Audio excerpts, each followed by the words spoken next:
guys, welcome back to my YouTube channel. So today we are going to be tying the trending turban, Ankara turban, either with Ankara or raw silk, anyone you prefer. So first of all, as you can see, this is a 1 yard gele. It's not even up to 1 yard Ankara. And the most important thing you need to know with this turban, some people don't know this. They'll tell you they want this style, but they don't know that it has a base.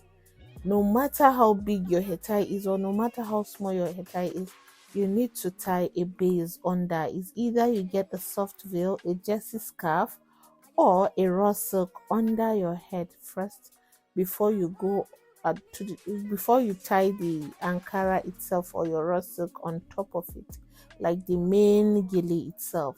So this is a Ankara. It's not even up to 1 yard, as you can see in the beginning of the video. The Ankara is really small. That is why I measured it 50-50. If it was not as small as this, I would have just done the 70-30 type of gilly. But this is a 50-50 part. As you can see, I crossed it at the middle, move the other handle move the other handle to the one side and the other one to the side. Can you see on opposite sides?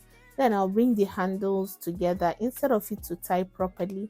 As you can see, it's not even tying. I had to force it and press it down, which is not correct. I'm not supposed to press down the hair tie like this, forcing it to tie by the back. But if you feel it's too tight on you or you feel it's too pressed down, this hair tie, you're not even supposed to press it down too much. But this one, I pressed it down, making it look like another style again. One side to be pressed down and the other side is a little bit puffy. I did it intentionally. It's also another style, but I'm going to properly tie the other style for you guys to see the fuller one when I get a full Ankara client like this, somebody that has big hair tie. So for the small hair tie type, you need a base under, then flip it to opposite sides, making a V on the front of the head, on the front of her forehead, sorry, where the widow's peak is, and then turn. I showed you the back of the gele just to tuck in everything, meeting the two handle of the Ankara at the back. And as you can see, you need to neatly, the way you neatly tie the front of your hair tie, that's how you neatly tie the back of your hair tie. Even if it doesn't matter, it's also being seen, except if you're going to put on a veil on it or something.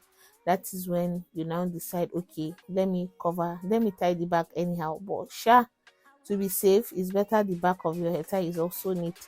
So as you can see, I'm just tucking in the rest of the extra Ankara, and you want to make sure the name of your Ankara do not show. So this is what I was telling you before. The side of the gele, I tied it too tight that it feels like it's pressed down too much. But if the gele is bigger than this, I wouldn't have pressed it down like this. So if you look at it, one side is bigger than the other side, and I just left it like that, making it look like another trendy style. So this is how it looks, instead of it to be both fuller on equal sides. And this is the final look. I'll see you guys on my next one. Thank you for watching. Bye.